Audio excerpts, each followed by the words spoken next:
hub, and spoke. Audio Collective.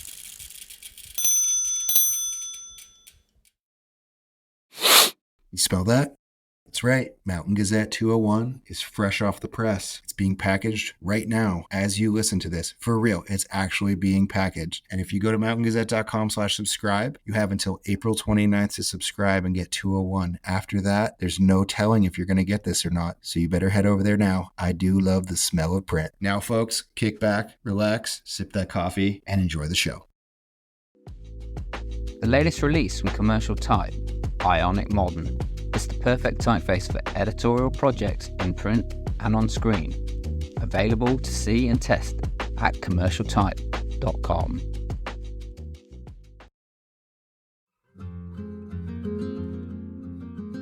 Here in the Green Mountains of Vermont, we print magazines. We're Lane Press, and we've been doing this since 1904.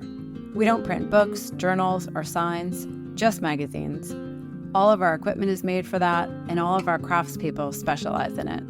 We print for prestigious colleges and universities, for business-to-business brands. We print regional, association, niche, and newsstand titles, and we would love to print your magazine. To learn more, visit us at lanepress.com.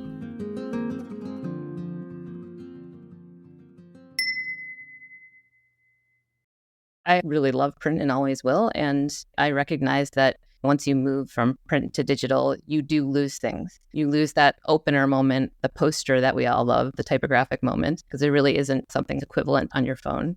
But you also do gain things. You gain a lot of storytelling tools that are really interesting, like audio and video. You gain the ability to walk somebody through things in an interactive way. There's a huge amount of potential in it, just in the way that a story unfolds, in the way that you can immerse someone in the story that you're telling. And I think that's really exciting.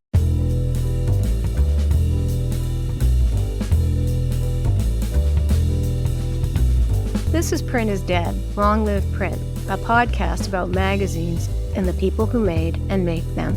I'm Deborah Bishop. I'm Karen Frank. I'm Patrick Mitchell. Imagine this. You're a 42-year-old designer who's only worked at one magazine, ever. Then one day, unexpectedly, you're tasked with stepping up to lead the design of that magazine. Now imagine that the magazine is universally lauded as a design masterpiece. Add to that, your immediate predecessors have both been enshrined into every Hall of Fame across the design and media universe. Heard enough? Well, now throw into this mix that your job is only an interim post. Why? Because just as your boss was leaving, his boss was out the door too. That's right, now you've got to navigate all of this while the company is searching for your new boss. And whatever you did that got you a shot at this opportunity the first time, you're going to have to do it all again. And likely for an editor who's been tasked with coming in and shaking things up a bit. I'm fucked, you might think. But you're not Gail Bichler. As you already know, Bichler survived the turmoil that started her tenure at the New York Times Magazine. And the astonishing thing, well, astonishing until you know more, is that Bichler has not only maintained the magazine's exalted design standards, she has pushed even further. Her magazine looks different from Rem's, as Rem's did from mine. She's pushed the envelope in dramatically new directions, says her legendary predecessor and the woman who discovered Bichler, Janet Froelich. Why? Because Bichler is an artist, and, as Froelich states, she chooses to work with people who work the way artists work. She's firmly committed to ideas, and, most importantly, to journalism. What elevates her as a leader is the discipline, structure, and consistency she brings, says Aram Duplessis, whose departure for Apple created the opportunity for Bichler to move up. Gail has always been so reverential to the Times legacy, and she fiercely protects that. Programming note, this episode marks Karen Frank's debut with Print is Dead. Karen is a longtime director of photography at magazines like ESPN, GQ, Oprah, and Condé Nast Portfolio. Now, let's meet Gail. I want to start with this quote that I read of yours. My philosophy has always been to work as hard as I can. Now, yeah, we all say that, but I believe that about you because I think the first time I met you was when we were both serving on the SPD board. And you had a reputation, you were already somebody. And I noticed that you looked like someone who had a lot on their mind. And it reminded me of when I was probably the age you were at that time. I looked like that too. And my son, Jack, would come up to me and he'd catch me looking like you were looking in that meeting. And he'd say, angry or focused? And your heart sinks because you don't want your kid worrying about that. So I would immediately just grab him and start tickling him. And I'd say, I'm never angry. I'm always focused. And I'm sorry about that. But I wanted to ask you, go back to 2011, angry or focused? Definitely focused. Good. What was your situation back then at that time in your career? Where were you? I was at the Times, and I was the art director of the magazine working under Rem Duplessis, who was a design director. And how many years later was it when you took over the whole thing? Oh gosh, that was 2011. I think it would have been about 5 years. Okay. And did you have a kid at that time or no? Let's see, 2011? Yes, I had a very young child. Which might have been part of the reason I look the way I look. And also, not to mention, it was 8 o'clock in the morning before work when these meetings took place. And that was no that fun is a for good point too. Yeah. We talked to your editor, Jake Silverstein, before, and his name will come up periodically as we move on. And just for the listeners, everybody should know at this point that you're one of the great magazine designers working right now. Our hats are off to you. Jake told us that you are as much a digital visionary as we know you are in print, that you have really embraced this digital end of your job. And I just wondered if you could talk a little bit about what drives you, what excites you about it, and we'll go from there. Sure. Yes, I really am excited about the digital space. And I also really love print and always will. And I recognize that once you move from print to digital, you do lose things. You lose that opener moment, the poster that we all love, the typographic moment, because there really isn't a way to have something that's equivalent to that on your phone. But you also do gain things. You gain a lot of storytelling tools that I think are really interesting, like audio and video. You gain the ability to walk somebody through things in an interactive way. As someone who is interested in storytelling, I think there's a huge amount of potential in it, just in the way that a story unfolds, in the way that you can immerse someone in the story that you're telling. And I think also one of the things that attracts me to it is that images and text relate to each other differently on the phone. A lot of times the text really has to relate very closely to the images. There's an opportunity to have many more images. And because you're able to tell a visual story, a lot of times that's a moment where designers can really affect the narrative. For example, a lot of times when you're working on a magazine, sometimes it's collaborative the way that you come up with stories, but sometimes it's also a matter of someone giving you a story and maybe giving you some art as well, or you've been part of that process, but you trying to kind of figure out how to tell that story best with what you've got. But in the digital space, a lot of times now our editors are coming to us with ideas for topics or kind of more loose idea about a story that they could tell. And they're really asking us to help shape that and show them ways that they can tell different stories. And I think that's really exciting. And as somebody who's been doing this for a long time now, I also am excited about the idea that it is a constantly shifting space. And every time you learn something, it changes. So you have to kind of constantly adapt and change. And I think that's something that I'm interested in as well, just new formats and all that comes with that. Can you talk about a few of the digital experiences that you've made that you feel proudest of, maybe how they play off of what was done in print or vice versa? One of the things that comes to mind was this audio voyages issue that we made. I think it was 2019. And the voyages issue is something that we do a couple times a year. It's not very servicey. It's about taking readers to places that they maybe wouldn't be able to go to or taking them on interesting journeys. And they're often a text-based story, or more recently, we do a lot of very visual journeys. One year we decided to make that an audio issue. And that was about taking people to places where the sounds were interesting and also hopefully the visuals were interesting. We really had this question at that point about what the print version of this would be, because obviously the best version of this was to be listening to the audio. So at some point, Jake was suggesting that maybe we publish one piece of writing that was somewhat substantial and then imagery that you could look at while you were listening to the audio, and also possibly deep captions that went with that. And I think his thinking was that he wanted you, if you got the magazine, to be able to have an experience with the magazine that was its own experience, in case you didn't want to go listen to the tracks that went with the pictures. And we in the art department decided that we really wanted to force people to go have the experience we wanted them to have. So we pitched this idea of just running one. I think we actually tried to get almost all the text out of there, but ended up getting through the idea that we're going to run one spread of text that explains the project and tells you to go online to hear the audio. And then the rest of the magazine was just full bleed images with numbers on the pictures. And of course, you can have an experience with that too, just looking through these pictures. But in order to really get a lot of meaning out of it, you would really have to go online. That was something I think that I was really proud of. I thought the format online was really interesting. It was a little bit podcast-like, but it also had visuals and it kind of moved you through the experience. And it was just a huge effort on everyone's part. And then we also did do an event that related to it. And that was a lot of fun too. So it was actually in a lot of different formats. Interesting. So it's like a museum audio tour. Yeah, a lot like that, actually. It's a good description of it. Another project that I was really proud of was something that we did pretty recently. It was part of our future of work issue. It was about the 24-hour workday and flexibility that people now have in their schedules and looking at what that looks like. And that was a really interesting format where we got people to video themselves throughout the day. And when you came to the site, depending on what time of day you arrived, that's the moment you were shown in the lives of these 6 different people. And it was just like using the video and telling a story that way and working with people to figure out a system to get them to shoot that was something that I thought was really interesting. That was done by Kate LaRue, our digital art director. And I thought it was a really unique and interesting way to make a story. So Gail, can you briefly walk us through your career timeline at the New York Times, how you first got your foot in the door and the steps you took to get where you are today?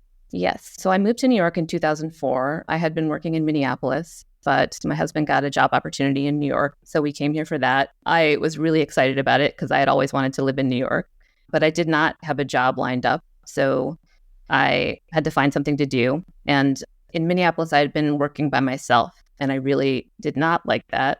So one thing that I knew was that I just wanted to work with other people. And I probably wanted to work in an institution or a studio that had work that I could get behind or a mission that I really was interested in. And the New York Times Magazine was on my list of places to get in touch with. And so I contacted Janet Froelich, who was the creative director at the time. She was the creative director of T, actually, but also Over the Sunday magazine in a more removed way. So I sent her an email and it had a PDF of my 3 best book projects in it. Most of my experience leading up to this was in small studios, and I really specialized in book design. I did do a lot of other things. I had done some signage and some identities and websites and things like that, but primarily books. So I sent Janet my 3 best book projects in a PDF, and I managed to get an interview with her. And she gave me an opportunity to come in and work at T for 3 weeks, which was super exciting for me, but also really scary because I had never made a magazine before and I really didn't have any idea what was involved in it. So I got there and I learned on the job. I tried to absorb everything I could, and I did a good enough job that she extended my time there. So then I had this great opportunity to learn from her and learn from the team there. And I worked there for about 8 months. And during one of the breaks in production, Rem hired me to work on the Sunday magazine for a bit. And I really found that I just loved it. I loved the kinds of stories. I loved the way they were using typography. I loved his approach and being able to commission art and all of those things. And eventually Rem did hire me and brought me onto staff. And I really loved working for Rem also. He was this great creative force, but he was also just really funny. He had a great sense of humor, and the Times was a pretty stressful place to work. So just having somebody who kind of broke that tension was really great. And I worked with him for about 10 years. So he was really my mentor and taught me a lot of what I know about magazines. And then in 2014, he left and went to Apple. And at the same time, the editor of the magazine, Hugo Lindgren, also left. So it was a kind of transitional moment. So he left around the same time. And at that point, everything was kind of uncertain. We didn't have an editor-in-chief. We didn't have a design director. And Tom Bodkin, who was the CCO of the Times, asked me to step in and temporarily take Rem's role. And they were going to look for a new editor-in-chief. And at that point, once they got the editor-in-chief, he was going to decide who the new design director was. And one thing I didn't mention also is that our deputy art director had also left and gone to Wired a couple of months earlier. That was Caleb Bennett. So basically, the 2 spots below me were not filled, and I did not have the ability to put anyone in them. And I did have some really amazing designers on my team, like Ben Grangenet, who is now the magazine's design director. At that point, though, he was pretty much just out of school. And I had a couple other people who were great, Jason Spetko and Raul Aguila. They also were like kind of earlier on in their careers. But I hired a couple freelancers and we put out the magazine that way for like 6 months. And it was pretty grueling because it wasn't the way that you tend to make your best work. We didn't have certainty about what would happen. And then ultimately they did hire Jake, and he came in and he was pretty amazing. Like, we were all very excited about him. And I told him that I was interested in the design director spot, gave him my pitch. And then he told me that he was going to consider me, but he was also going to consider other people. And that's something I expected. That's a really important role at a magazine. But how did it feel in the moment? It felt bad. Yeah. That's not how I wanted that to go. I was upset about it, of course. But I think I was an underdog for that position for sure, because, you know, a new editor comes in and they want to make their own mark.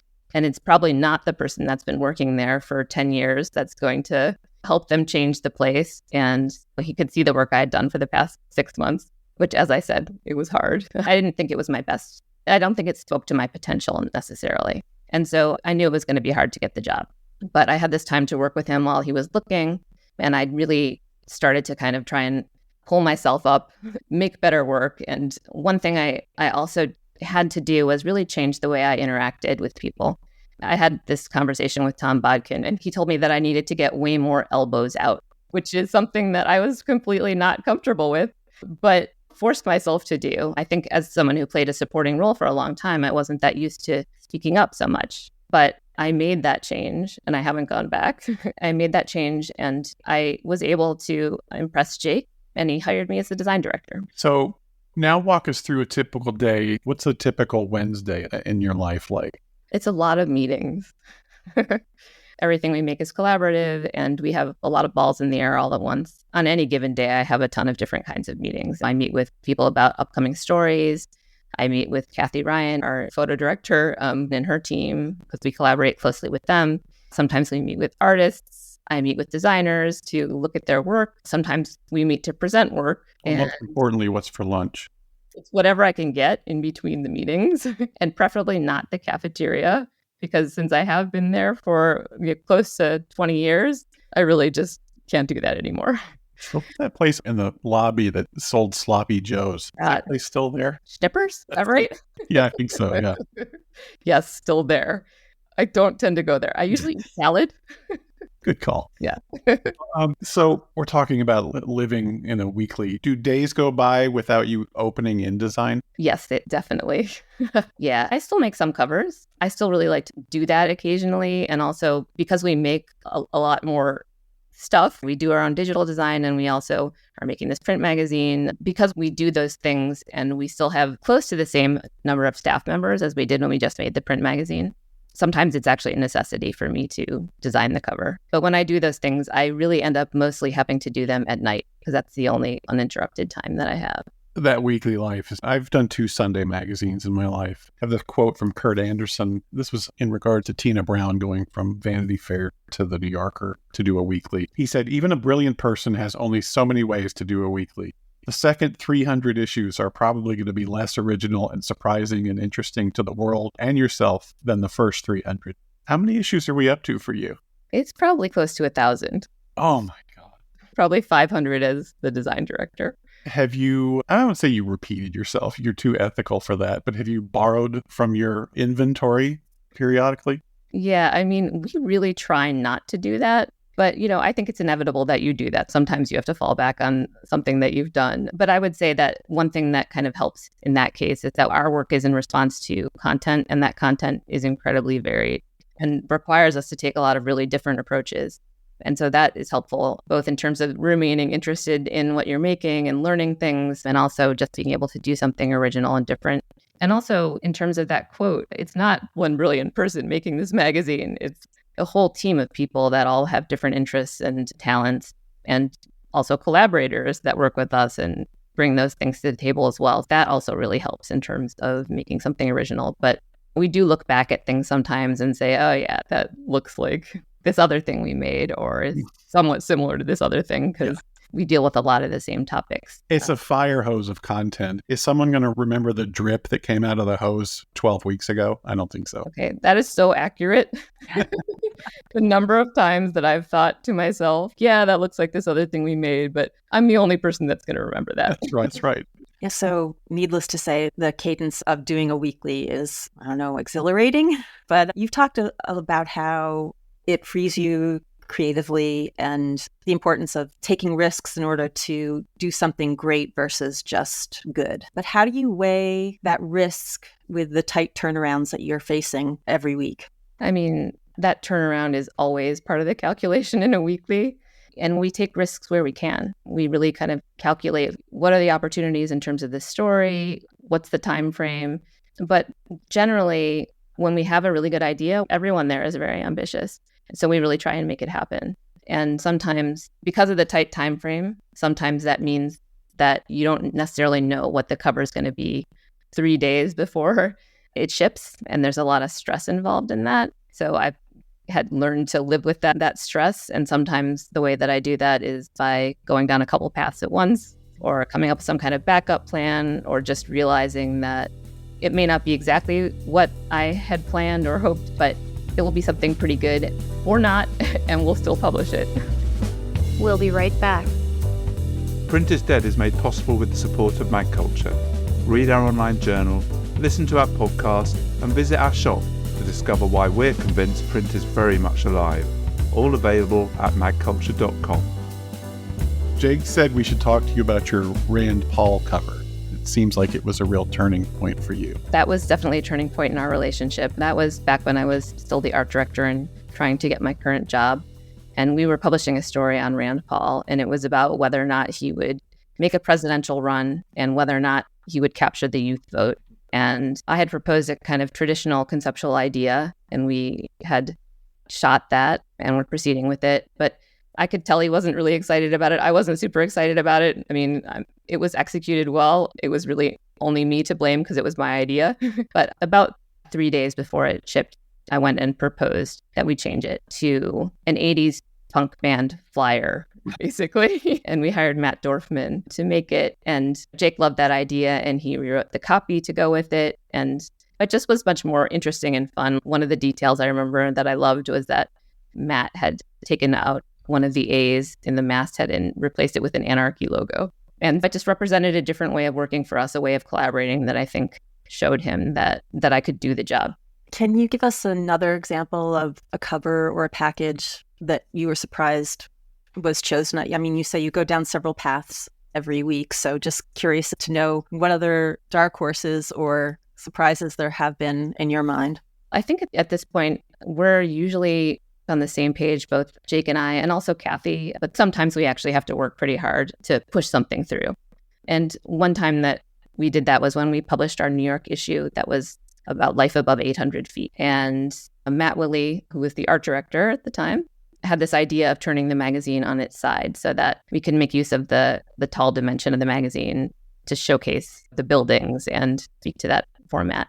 And we proposed that idea in a meeting, and Jake wasn't super interested in it. But we were so excited about it that we went back and made a mock-up of it to really show the potential of it and show that it would be a showcase for this great photography in a different format and what it could look like.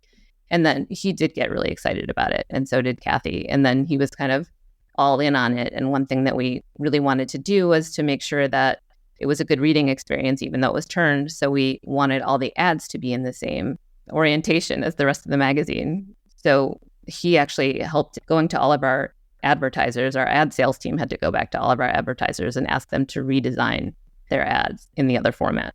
I'd never heard this part of that story. That's incredible. Yeah, that's actually what I think was surprising. I wasn't sure that we could do that, but I think it really helped to have the mock-ups. Matt ended up making a ton of mock-ups, and I think they were distributed, and our ad sales team went out and just sold it, and it worked. Think about that in terms of like where the magazine business was at that time, how little enthusiasm you would have guessed there would have been for anything interesting or new. That's a huge thing. Yeah, that was a big deal. I mean, Like I said, I was also surprised that we managed to pull that off.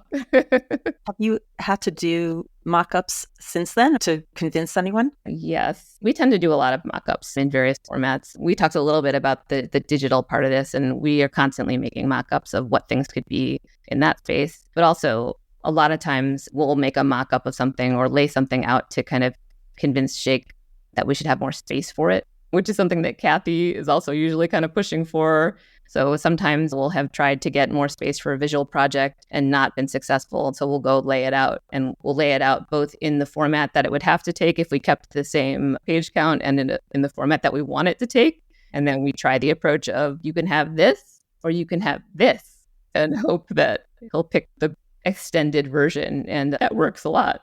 I know I've worked with a lot of different editors, and some are extremely visual, and seeing that can make all the difference. Would you characterize Jake as one of those visual editor?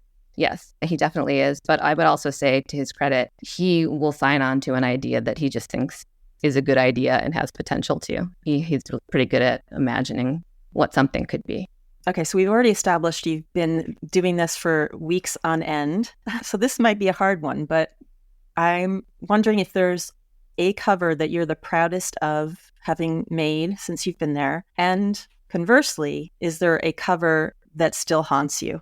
So you're right. It's really hard to pick a cover out of all the stuff that I've worked on. But I would say that there's certain kinds of covers that I find really enjoyable to make. And those are usually covers where you're visualizing something that's pretty hard to visualize. An example of that is politics. We used to not do a lot of politics stories. In the Trump era, we've done a ton of politics stories. But every time a politics story would come up, I would just brace myself trying to figure out how we can come up with a new visual that is unique for that kind of a story. But one example that I feel like was successful was this cover on the future of the Democratic Party and basically how they had no plan. This was like a little bit into the Trump era. And we made a visual that was a picture of Obama with basically the page turned on him. So there was a blank page that really covered up most of his face. And it was the idea that they didn't know what was next. And that was something I was proud of just because it was unique and specific to the time period. People hadn't seen Obama in a while on a cover. And so I think that was something that gave it a kind of emotional connection. And it had a little bit of humor because the page covered up most of his face, but you could still tell who it was. And then as far as something that haunts me, I try not to let things haunt me.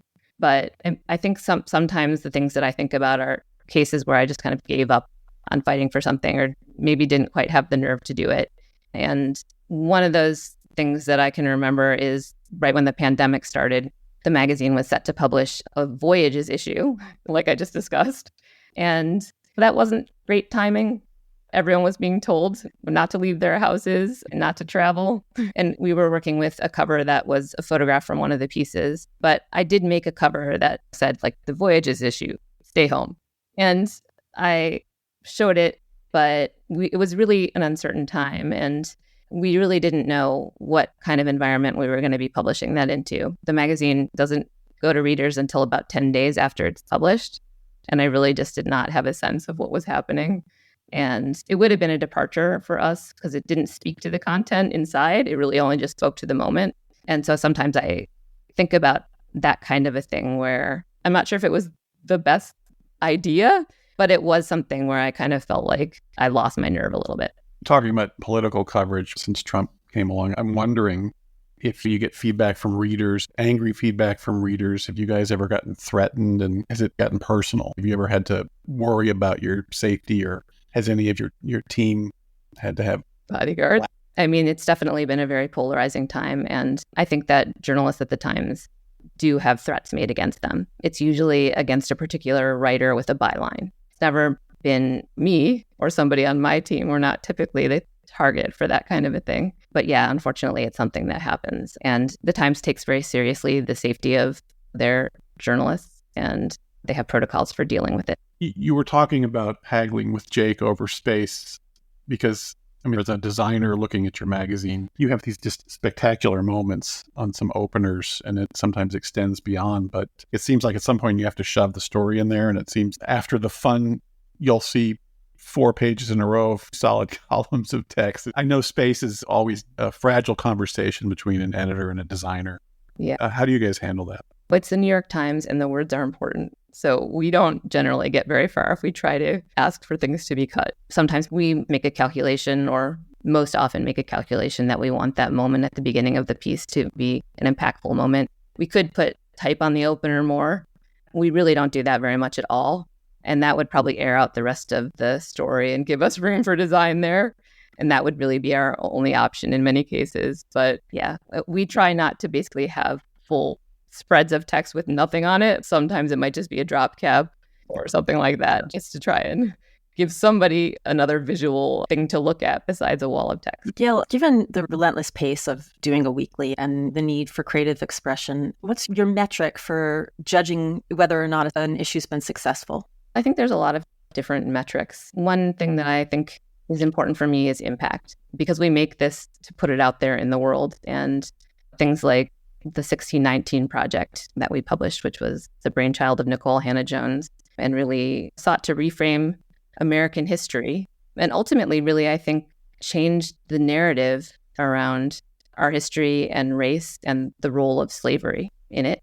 That was incredibly impactful. So that's a pretty extreme case, but I feel really proud when we publish things that contribute to the national conversation or put something out there that I think is really important for people to know. But, many times I just feel really proud of how the design looks or functions with the content. And sometimes I really even just feel, if an issue's been particularly difficult, I feel just successful finishing it, making it, that it exists. One thing that the Times recently added is a standards editor. I'm wondering if you can describe that role and how it impacts what you can or cannot do at the magazine. That is a role that has existed for a while, but I think they recently have expanded and made a department that deals with standards. And basically, they deal with mostly ethical issues, things related to independent journalism, and thorny reporting issues. They uphold our journalistic standards. Got it. Okay, we're going to switch gears just a little bit and talk about before the Times. So you grew up in Shaker Heights, Ohio, which is a posh suburb of Cleveland. Your parents were social workers. Your mom painted. Your dad took photographs. And I know that you started taking art classes at a pretty young age, both in school and at the Cleveland Art Institute. Did you feel that a creative future was your destiny? I don't know about destiny, but I definitely was on that path pretty early on. And as you said, my parents were both in social work related fields, but they did art for pleasure. And I was around that and picked it up pretty early. And my parents split up when I was around 14. And I ended up living with my mom on my own. So she was a pretty big figure in my life. And she really had a lot to overcome in her past. She had grown up in foster homes and I think had really wanted to be an artist herself, but was encouraged to become a nursery school teacher. She really encouraged me to be creative, and she enrolled me in every class that she could. And we had a pretty difficult and complicated relationship, but that's something that I feel really grateful for. Did you ever feel a vibe of competition? I mean, you wouldn't have then, but maybe looking back now, do you feel like you were competing with her or she was feeling competitive with you and your success? No, definitely not. We had other issues, but that was not one of them. And I mean, to be honest, because we didn't have a great relationship at the point that I did have a lot of success that she could see, we were estranged pretty much. But she knows. Yes, I had some contact with her and I know she was really proud. I think she was just proud of it, but I think that it made her happy that I went into some kind of a creative field. 14, that's a tough age to go through that. Did creativity kind of help you through the rough times there? Yeah, definitely. I mean, I wasn't making anything that was particularly expressive. I think at that time, one of the things I was really interested in was like cutting magazine pictures in half and then drawing the other half, drawing the side that I removed. I was interested in photorealistic drawing. That's not so expressive, but it was very engrossing and it was a kind of escape for me. It was something that I did a lot and helped me to go to another place. Yeah, and I read that you received a lot of positive feedback and attention for the art that you were making in high school. That must have helped a little bit too, huh? We've talked to a lot of people in these podcasts about that moment where they were sort of the art kid in school, and it really kind of was a life-changing moment. Were you the art kid? I was a lot of things in my school. I think one of the things that I did to deal with what I was going through was to become a real achiever. And I think that actually maybe speaks to the work ethic that you mentioned. and really working hard. I think that was a coping mechanism. So I did a lot of things. I did a lot of sports. I was captain of the field hockey team. I did everything that I could to excel, really. Angry and focused. Yes, exactly. I was definitely angry then. Yeah. And I mean, yeah, field hockey was an outlet for that. So then you went on to college at Michigan, and we've talked about how it was tough. I mean, it's just tough when a kid has to work their way through school, but you did it, and you were in a very tough school. The national champion Michigan Wolverines, as everyone knows. But so you had to pay for your school by yourself. I did, but I knew that kind of early on. And I started working in restaurants when I was maybe like 15. A lot of people have to pay for school. It's not really that unique, but I think it often limits where you can go. Were you an angry and focused waitress? I know I was going to say I was more angry and probably not as focused. I wasn't the best waitress, but it made me enough money to piece together funds for my education. Did you take design classes in college? I did, yeah. What really happened was I think some of the work experience that we're talking about played into what I decided to do. I was really interested in fine art. I wanted to be a fine artist, but I also did not want to keep waiting tables while I tried to have a fine art career. So was there a moment when you just like fully leaned into the idea of a design career over a fine art career? Did that happen in college? No, it definitely did not happen really until I came to the Sunday magazine. I had in the back of my mind that I was going to maybe go back to grad school and be a fine artist, or maybe use some of the skills that I had gained as a designer and kind of combine that with the fine art that I was doing. And I really entertained that for many years. And then I think when I got to the Sunday magazine, and I really felt like I was immersed in the content and really interested in what I was making, and also able to work with some of the best artists out there to be able to make things that way as well. I let go of that and decided I actually was a designer and that it was what I should be doing and what I enjoyed. Before you came to New York, right after college, you went to Chicago, and you described your job at Studio Blue, where you worked, as something that was very ambitious. They were pushing really hard to do new and interesting things. What kind of projects did you work on there, and what did you learn about work and about yourself being there? They did mostly book design, but they also did a number of the other things like identities and signage and brochures and things like that, a lot of different things. But what I think I meant when I said they were ambitious was really mostly about formal exploration, that they were doing a lot of interesting things with typography. And when you make an art book, sometimes it's just really a backdrop for the artist's work, or it can be kind of quiet. That wasn't generally the kind of art books that they wanted to make. They were really wanting to make something that had a point of view and had a real design. And for example, the first book that I worked on there, really my first kind of professional project, it was a book for the Museum of Contemporary Art. And it was a kind of important book because it was defining the history of art in Chicago for the past 60 years. And so it was controversial. And when it was published, people were kind of looking at it to see who was in it and who was out, because it was going to define the history in a certain way. And it got reviewed in a national art magazine, and they really didn't like it. One of the quotes that they had was that the designers should have their eyes poked out with blunt thumbs. Wow. Which is really extreme. And I just want thumbs. Yes. And I want to be clear and say, first of all, I didn't design the book. It was my boss, Cheryl Teller-Weiss, that designed it and came up with the kind of structure for it and the look for it. And I executed on that. But it was a really nice book, and it actually won some awards. Does she still have her eyes? As far as I know, she does. But the interesting thing about it, I guess, was that was like a little bit traumatizing for me. It being so early in my career, that felt kind of devastating. But Cheryl and Kathy, who was the other partner there, they weren't devastated by it. They were just like, people are talking about it. It's not bad. They didn't really seem to care. And that was kind of a lesson for me. That was just an example of, if you make something nobody hates, nobody loves it either. That's true. Yeah. We'll be right back.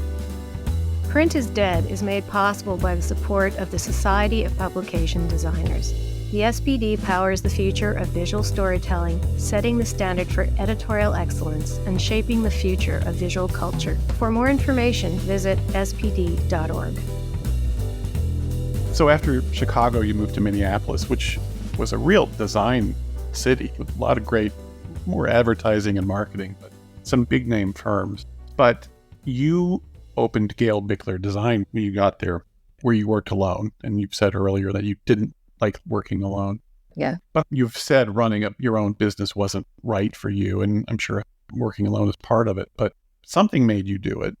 And I wonder if you feel like you have sort of a latent entrepreneurial gene, which can apply itself even when you're working for someone else. I think the people who are the best in the magazine business have that entrepreneurial spirit. They just take the initiative. They create things on their own. They don't wait to be told. So talk a little bit about that, why it wasn't right, but why you did it anyway. I did it because I wanted to do a certain kind of work. And when I moved to Minneapolis, I was really interested in maybe trying to get a job at the Walker Art Center. They weren't hiring, or maybe working for a publisher in some form. I just didn't find the job that I wanted. So I decided to just do it myself.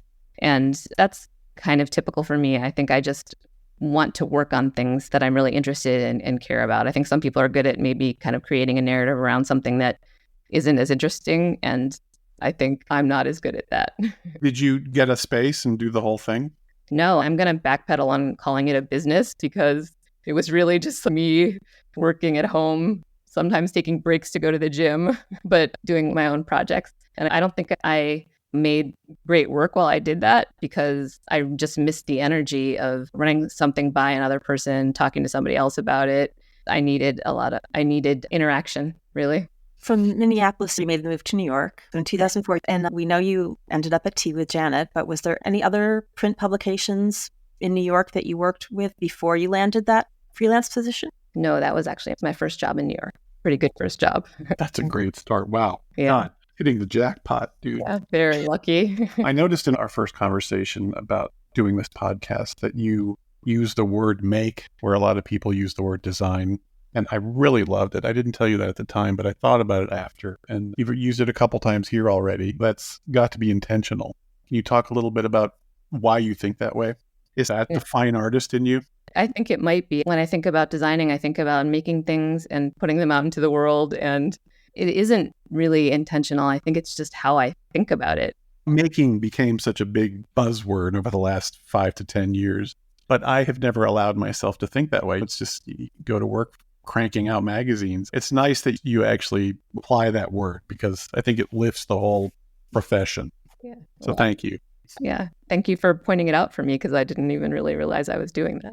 You mentioned earlier that you don't have as much hands-on with the design on a weekly basis. You work on the covers. How do you feel about that? Are you still able to satisfy that need to make without being hands on the literal design? Yeah, I definitely get a lot of enjoyment from working with other people on their designs and giving input. And sometimes when I have made something, when you stop designing as much, sometimes when I do go to make something, a lot of times I get a little frustrated that I can't make it as fast as somebody else. Or I sometimes think that somebody else on my team maybe would be doing it better, depending on what it is. And at points, I think being able to have a vision and maybe not be the executor is actually really satisfying and is, in a way, having a role in making it. That said, I still do love to occasionally just do it myself. I don't want to let go of that. I don't think there's a substitute for actually just making something. Speaking of Janet Froelich, episode 7, for those listening at home, who was a predecessor of yours at the time,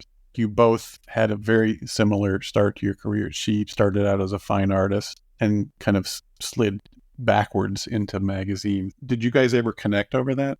No, we actually didn't. Maybe you should. I know, maybe we should. It's funny. It's something that I know about Kathy Ryan as well, that she started out in fine art and also had a kind of similar reaction of wanting to be on a team and moving towards magazine. Well, it shows in the work too. This is your fine art.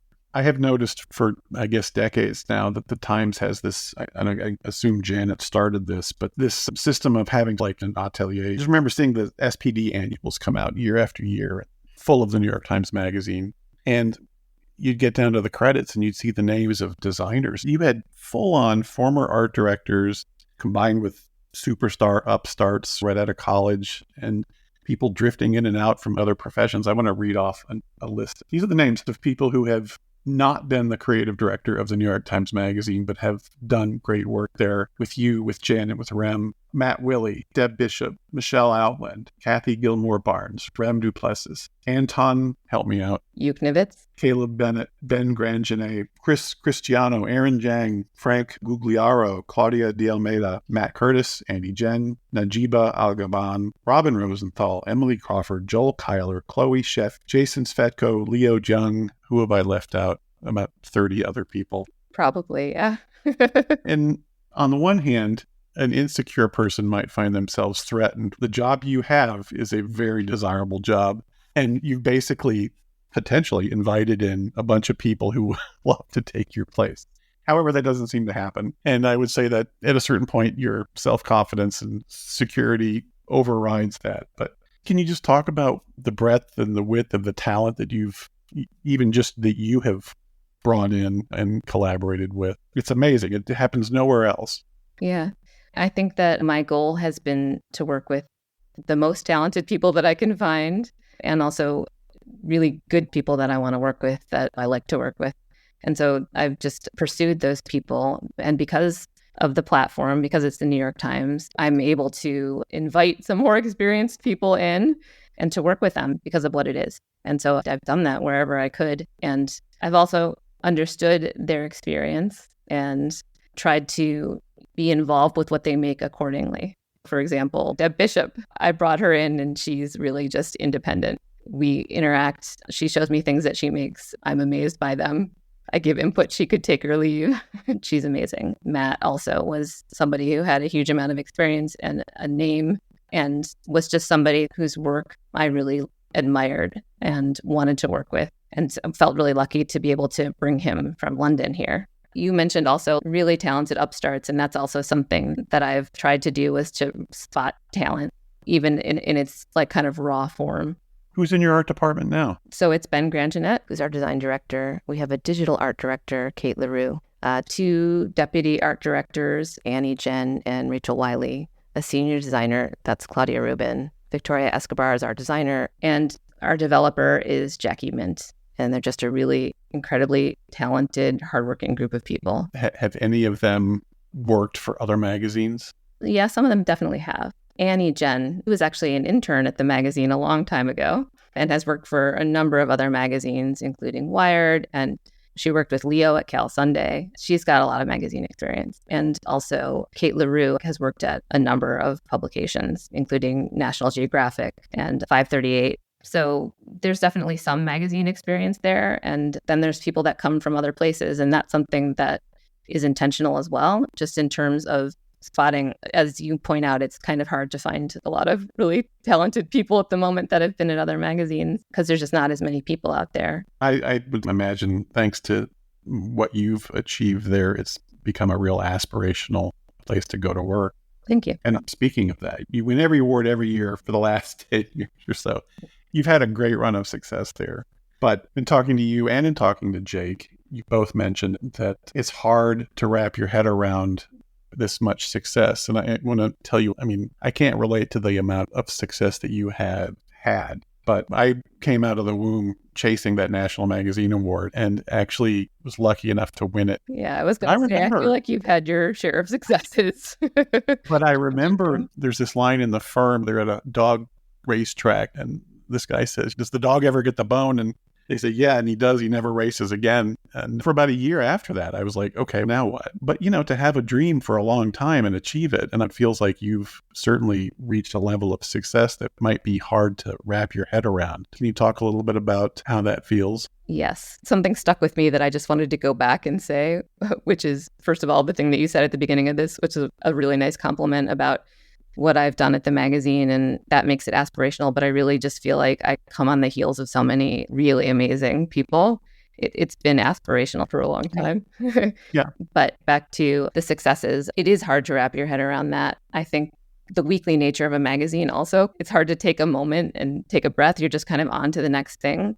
I think also a lot of people are like this, but you tend to end up feeling like you're only as good as the last thing that you did, or you have to kind of keep proving yourself. And in some ways, that's something that drives people and probably drives me. But I have really worked pretty hard more recently to try and stop and absorb some of that success. And I think it's really important because success doesn't last forever, and I want to feel it. And I think it's particularly important as a leader of a group also to stop and absorb that and acknowledge it and celebrate it. Yeah, feel it and share it. Yeah, you should feel it. You're really good. Congratulations. Gail, I'm quoting you here. You said, if you're making something that's consistently pretty good, but you don't have anything great, that means you're not pushing yourself or taking enough risks. You're just making sure that nothing fails. That's a lot of pressure that you put on yourself on a regular basis. And I'm just wondering, what is the secret to your success? What's your release valve for all the pressure that you put on yourself? Yeah. I just want to put a little context to that, which is that when you make a weekly magazine and you're doing as many things as we are, sometimes it just feels tempting to go for an easy solution. And I think if you have design skills, you can pretty much make anything look pretty good. And so for me, sometimes it's about stopping and thinking about whether or not the thing that you're doing excites you or whether or not there's a better solution and creating those opportunities. And so that's what I mean by that. But as far as what I do to let off steam, I have a vice of watching TV. I love escapist TV. Is that what you want to do after the New York Times? Yeah. No, I also exercise, and I really love spending time with friends and family, and those relationships are important. Do you have any creative outlets? Do you like cooking? Do you still do any artwork, anything like that? No, I don't do that. I mean, my plate is pretty full, and I do feel creatively fulfilled. Maybe at some point I will take up something else that is artistic. I hope that I will, but for now, no. Earlier, you walked us through your work day. Can you talk about what happens before and after work on a typical day? You're a powerful woman with a very high-profile job.